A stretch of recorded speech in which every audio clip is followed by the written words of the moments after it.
ऐसे भी आप मनीष कश्यप को या तो सपोर्ट कर सकते हैं या तो विरोध कर सकते हैं, इग्नोर बिल्कुल नहीं कर सकते हैं। बेरोजगारी, बिहार का बेरोजगारी, जो बिहार का बेरोजगारी है उसको जल्दी हटाया जाएगा।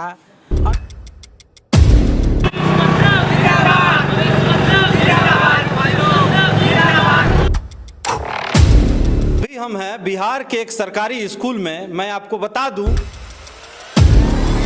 ओ, ये तो हमारे मम्मी पापा हैं।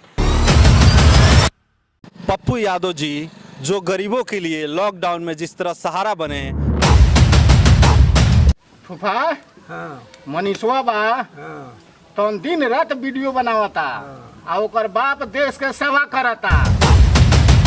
अभी हम हैं बिहार के एक रोड पे